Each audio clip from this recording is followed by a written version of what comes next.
made a mistake on the last one by putting Otamendi in. I think I sort of rushed that decision because I thought, you know what, I didn't do enough research about all this, that, the other. And in my defence, I heard some things that had said he was actually quite underrated, and that actually, when you look at stuff, he isn't that bad. But a lot of Man City fans and non-Man City fans were commenting on my previous video, saying how terrible he is and how I should not have put him in there, and that it was an absolute mistake. So maybe I made a mistake. But at the end of the day, someone's got to fill that gap that company made. And hopefully it's either John Stones or Otamendi. Personally, I'd prefer John Stones, but Otamendi is a very similar character in a sense. That being said, we've got another episode, this one focusing on attackers. And in the same sense, it's going to be the obvious players that I've put in here. Yeah, the next one that we've got, I've just finished doing the presentation for it, is the underrated players, which are players in different sort of, I won't say lower down teams, but sort of mid-table to top of the table teams, maybe even some lower. So if you're saying, look, how can you overlook this person? He's had a great start to the season, he did well last season. He'll probably be my underrated ones, where he's not part of a big team, so not many people know about him, or do know about him, but you know, he's not going to be pushing for that first, second and third spot in the table. That being said, let's get into this.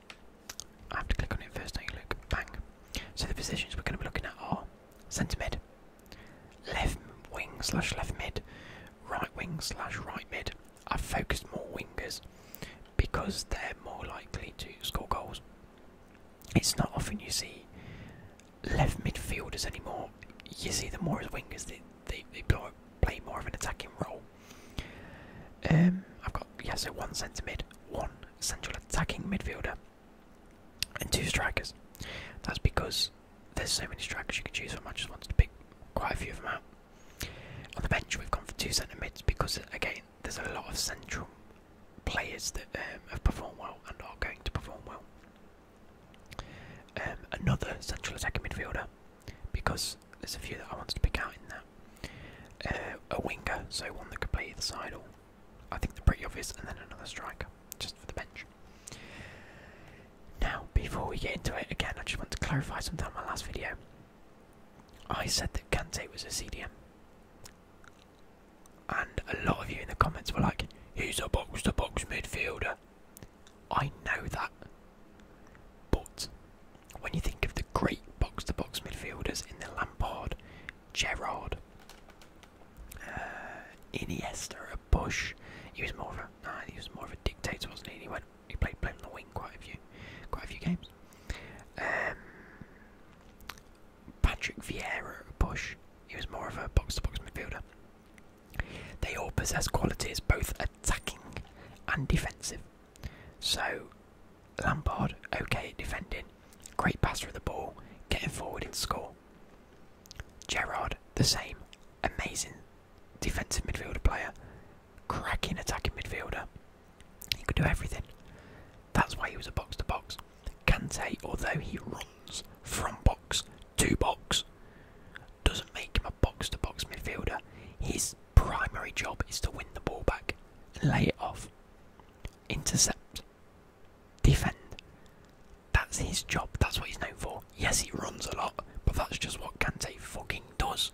He runs a lot, but his job is to win the ball back, and he has more defensive duties than attacking duties. Therefore, he is a defensive midfielder. He plays in the middle where he can go attacking and defending.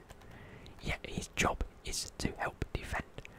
Be the first to win the ball back, be the first to run back, be the first to intercept. Pass it out to your Jorginhos or your Cams or your wide men or Abraham or Batshuayi or Giroud up front. His job isn't to bomb forward and score a goal.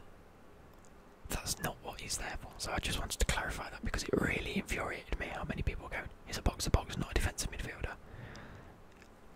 Just because he doesn't play in that just because he doesn't play in that one spot, doesn't make him not a defensive midfielder. Anyway, I'll get past that. So starting with the first centre mid, we've gone with Jorginho. Now this, you guys will be like, I've actually fucked up because because I haven't put his legs in line with the flag, and I've just realised. I forgot whether I've put in this, by the way, because I've spent about an hour and a half doing the second one. But Jorginho, 20s. Oh, I didn't change the ages of the second one. I'm gonna have to go through and do that.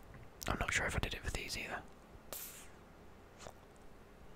I'll have a quick check. So yeah, starting with Jorginho, there's lots of midfielders I could put in this, and there are midfielders that you're gonna see that are quite the obvious picks, but in over the most recent years, we've seen a decrease in actual centre midfielders. You know, that one that literally plays in the middle of the park, and more people that either play defensively or attackingly. You know, even with Pep's style, he plays with the CDM in Fernandinho, soon to be Rodri. I did make a mistake. He's more of a centre midfielder than a centre defensive mid, to be fair. I'm not including him in this because of that, because I think I should have put Rodri for Fernandinho in my previous video, so he's not also included in this. But you've got your De Bruyne, your David Silva, your Bernardo Silvas who play as cams. For Manchester United, you've got Pogba.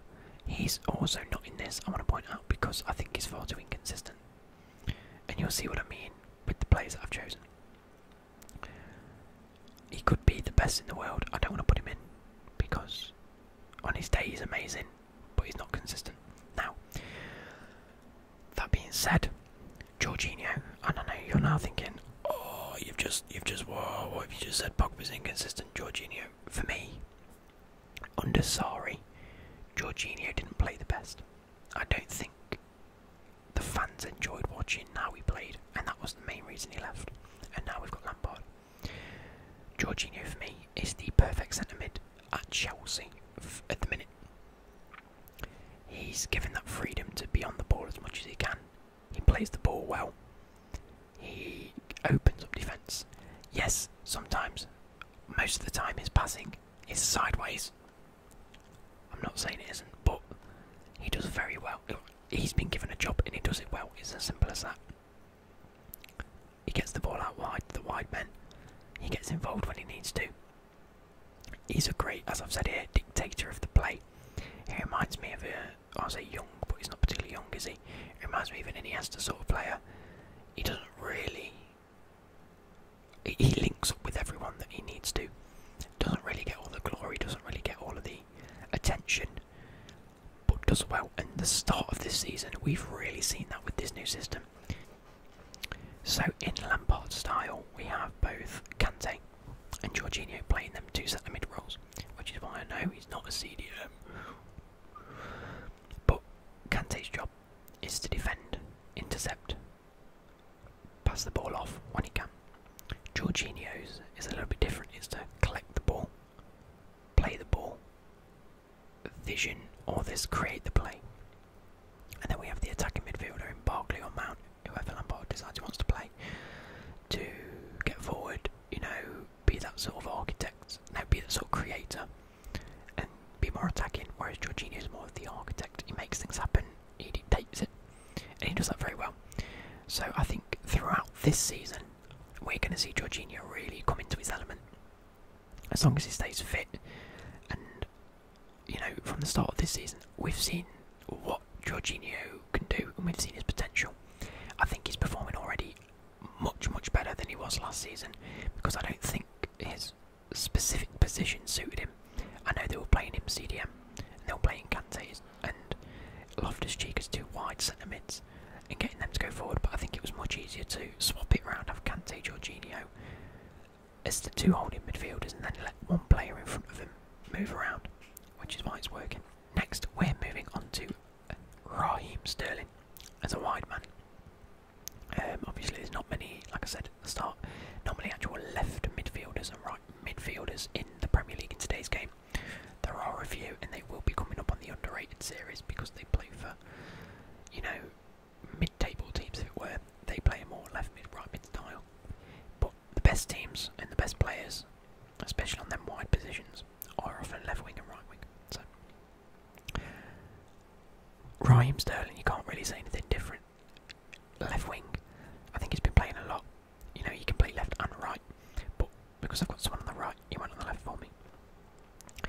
He's fast, clinical, and is a driven. We all know Raheem Sterling's good, and we all know that over the past 2 seasons under Pep, he has flourished. He's done so well. And honestly, I think if he was still at Liverpool, he'd be doing just as well under Klopp. But he's at Man City now, and he's doing just as good. He's joint top goal scorer.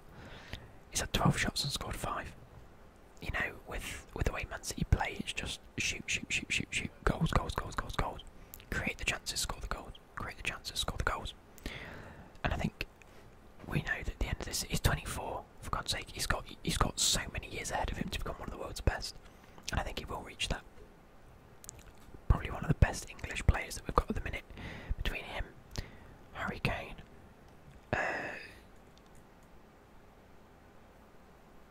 I'm missing so many people off, and I hate that. You know what I'm on about. So many players that can do well, both for England and within the Premier League, and he's just one of them, and he's going to do well this season. I can see him being top goal scorer at the end of the season. Him and the likes of the other players that I'm going to go through can all be top goal scorers. Kevin De Bruyne. Now, it says something about him when he's been out quite a lot last season. He had that big injury. Didn't particularly play well last season because of injuries. His stats weren't as good, but at the end of the day, he's probably the best attacking midfielder in the world right now. Between him and Bernardo Silva, both at Manchester City, you can't go wrong. There's Eriksen at a push. I'm trying to think of other attacking midfielders that are currently at the top of their game. I'm not going to say Dybala. I feel like I'm missing so many people off, and it's just going to annoy so many people right now. But like Isco at a push. But De Bruyne is he's one of the world's best. He's got everything that attacking midfielder needs. Passing, dribbling and attacking. Threat is so good. He's now in his prime. And, like I was saying, the fact that he was injured quite a lot last season and he's still like Pep Guardiola's first choice, because I know that I put Bernardo Silva into my fantasy team, but he hasn't been performing as well as I expected him to hit the ground running. And that's because De Bruyne has been playing as well. He's got the most assists, 4 so far this season. I think that's that stat. I think he's got 4 assists this season already, and he's the top. The next highest is 2, which is why the 2's in brackets. But he's just going to be so good this season, and he's going to get team of the season. As long as he doesn't get injured again, we should be expecting him to do well. Right wing, Mohamed Salah. The less I say about this guy, the better. He's one of the best. He won the Champions League. He was joint top goal scorer last season. He's fast, attacking, he's a goal scorer. He's 27, he's coming into his prime. He did drop off towards the end of last season, we saw that. But at the same time, we saw Mane flourish and get much better and start banging them in. So maybe that was just a case of him going, you know what, we can work well as a team rather than taking all the glory. But he's just so good, the Egyptian king. At striker, I hate myself for this. I actually hate myself because I hate him. I don't know why I hate him. I mean, as a Spurs player, I hate the fact that he scores so much and does so well, because he's 26. He's a good goal poacher. He's strong. He's got good heading ability. He's obviously one of Spurs' first on the team sheet. Him, Eriksen, Lloris, obviously. Odegaard. They're all on the team sheet first. There's no way. And there is plenty of goals in him this season. He's going to be scoring goals. That's what he does best. He's a striker and he scores goals. That's all you need. I personally think I don't like him because he doesn't do enough. You don't see him do enough off the ball. And I think many people that don't support Spurs will agree. Those that do support Spurs will just say you're hating on him because he plays for Spurs and you're a Chelsea fan. I like him because he scores goals. I hate him because that's all he does, and he somehow just seems to crop up and score him. And it bugs me because we've had strikers over the past 4 or 5 years that have tried to do the same and it just hasn't worked. So, I have to rate him for scoring so many, but at the same time, I don't like him. There's something about him I hate. And it'll make you rage in the comments, I can guarantee.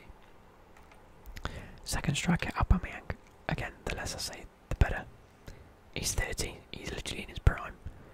He's fast, he's strong, and he's clinical. Like, he's joint top goal scorer again last season. I think he'll do the same this season. He'll score goals. The reason that I've put this one bullet point as him being the complete striker as opposed to Harry Kane is because I see him do a lot more off the ball than Harry Kane does. You know, he can come forward, he can dribble, he can sit back and hold the ball up a lot better. I mean, Harry Kane does that a lot, to be fair to him.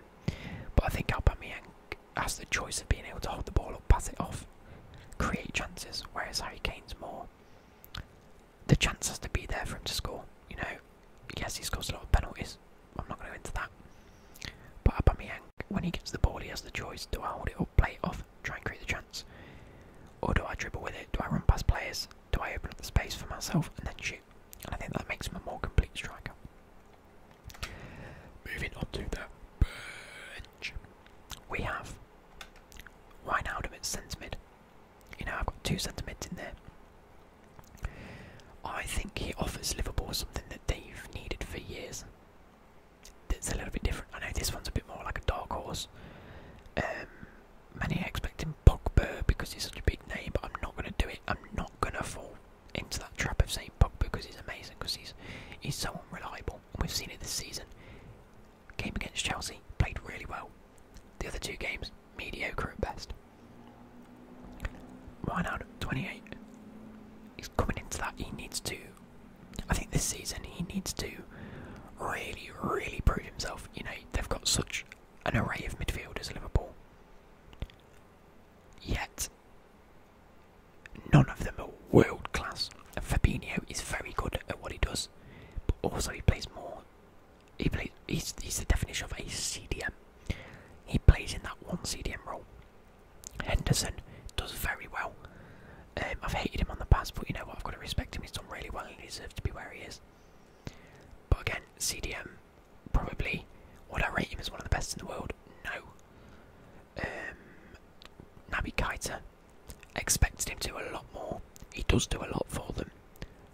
But at the same time, again, is he world best? No. Wijnaldum, I think, can be the guy that really solidifies himself as Liverpool's main key midfielder if he does a couple of things. Right, his attributes. He's a good dribbler, he's got good passing ability, he's very reliable. When I've seen him play, and when I saw him play in the Champions League when he did, he reminds me of what Loftus-Cheek is currently, if that makes any sense. I know Loftus-Cheek's younger, but what Loftus-Cheek offers, he's sort of like that Lampard role, like I'm trying to say. I need to go shut my door in a minute if he keeps banging. He offers that versatility for Liverpool.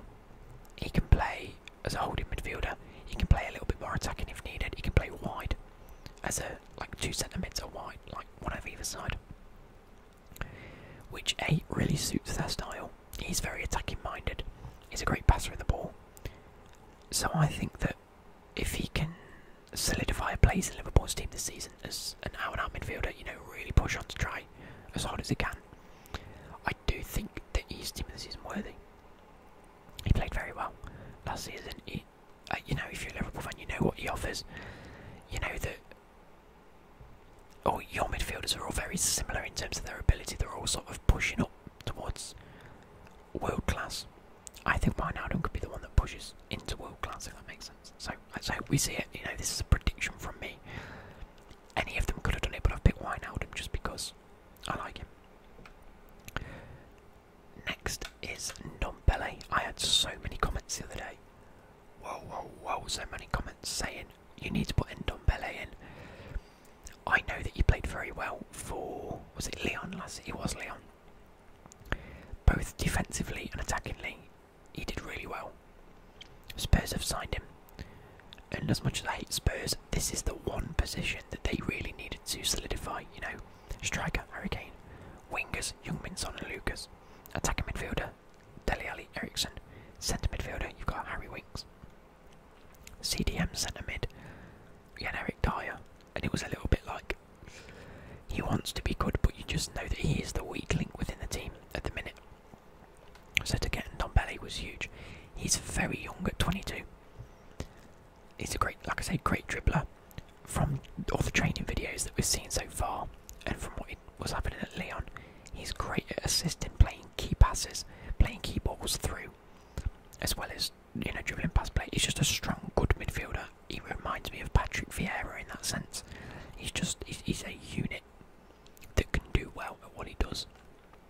And so I agree with a lot of you what you've said, in that he needs to be in this. I think if he performs as well as he has for Leon, and gets better and better, and performs just as well for Tottenham with all the stats and statistics, which is what stats are, I don't know why I repeat myself, then he could be a huge player this season for them. So yeah, I've also, because of the fact that he likes to play key passes and play key balls, a potential assist record, but at the same time, he might be that player that has the assist to the assist, if that makes sense. He plays the key pass out wide, they pass the ball in, Harry Kane scores. Doesn't get the assist, but he gets the second assist, if that makes sense. And he's the epitome of an all-round midfielder. He's got attacking, he's got going forward, brilliant defensively. He's fast, he's strong, and he's just good. And so I agreed with a lot of you, he needs to be in this list. Next we have Cam. Bernardo Silva, I mean, it was a toss-up between him and De Bruyne. I do think De Bruyne is going to play a bit more now that he's fit again. Bernardo Silva, on the other hand, is just as good. He's reliable, he's a first-team player, dribbler, great passing ability. Information about him, he won the Premier League a couple of seasons. He was their best player last season. I'm doing that in quotes because that's the award he won. I agreed he was a very good player and he did very well from last season. But I think collectively Man City have one of the best teams in the world. If they don't do well in the Champions League, it is a travesty. They really need to do well in the Champions League to really push on. Because at the minute they didn't last season. And I do think that's Pep Guardiola's plan for this season, is to just do as well in the Champions League as possible. My other key point is that he's David Silva's replacement. Now I'm not meaning that as in he's going to come in and do what David Silva does. I mean, he does what David Silva does already. They all play a very similar role at Cam. Picking the ball up, looking up, dribbling a few times, passing it off, laying it off, 1-2s, creating opportunities. They all do that at Man City. But David Silva has confirmed he's leaving the club at the end of the season. So that's one less player for him to compete with. And I think that if they do go to two attacking midfielders, I think it should be Bernardo Silva and De Bruyne, and then two wingers in Sterling, Sane out wide, and then Aguero or Jesus up front. That's my personal opinion. I do know that he likes to switch the play and switch formation, Pep Guardiola. So Bernardo Silva can go out wide. Bernardo Silva can go as a lone midfielder. If he needs to be, he can drop back to centre midfield. So I just think he's such a versatile and amazing player that fits the system that Pep has. If you need a wide man, he's your man. If you need a single attacking midfielder, it's either him or De Bruyne. If you want to, him and De Bruyne. If you need a creator that wants to sit back in midfield along with Fernandinho or Rodri now, he's your man. So yeah, I can see him doing very well. And it's obvious he's going to be doing very well. Winger. So I've got a spare winger position and it has to be this man, Mane, doesn't it? There's no competing with the fact that Salah, Sterling, or I suppose Sterling can play striker, and he has been playing striker quite a bit in pre-season, I think. Not sure whether he played winger in any of the Premier League games. Striker in any of the Premier League games, but anyway. Mane himself, between him, Salah and Firmino, best sort of attacking trio, I'd say, in world football at the minute. I don't think you can get anyone better. He's 27, coming into his prime. Fast attacking and a goal threat. We all know this is not stupid. Fits Klopp's style, And I'll get into that with the next player. He was joint top goal scorer last season. That's all three of them. I can see them doing it again. I can see them all being at the top, pushing on, scoring goals. And he's a first team player. It's a pretty obvious decision. You can't not choose him. So as long as both him and Salah stay fit, they're both playing and they're both going to do well. Now the point I do want to say is Roberto Firmino. Now, I do think that he is the best centre forward in football. I know I've put striker, but that's just because I put that at the start. He's 27, again, into his prime. So that 27 to 32 year old is like the prime age. He is absolutely vital for Liverpool. If you've seen at the start of the season when he didn't play, they looked lost. They didn't have that one player that they can pass to. He literally I don't think I've seen a better centre forward than him. Last season, the season before, I thought he was good dribbling, he was good with his fancy flicks and tricks, but he didn't really look sharp physically. Mentally and technically, fine. He was passing the ball, flicking it, assisting, scoring goals when he needs to. That was okay. But in terms of running and dribbling, he wasn't as sharp as I expected him. This season, he looks stupidly sharp. He is undoubtedly, and unless you've been watching him specifically, or you probably do know, he is so vital for their system. For the past, I think it was like 4 or 5 seasons, he's scored double digits, which is fine for a striker. You know, you want him pushing on for top goal scorer, but if you're wide men, which in case Salah and Mane are top goal scorers, they were, you don't need that striker to even score even more goals. If he provides them goals, that's fine. I didn't rate him when he played. I thought sort of at the end of last season, he should have been playing at Cam, or he should have been playing, or they needed to bring in another striker, out and out striker to score goals. Since watching them a little bit more at the start of this season in pre-season, in the Champions League, you really do realise how much he brings, and it's you can't really speak about it because it's nothing that you can speak about. You've just got to watch it and let it happen.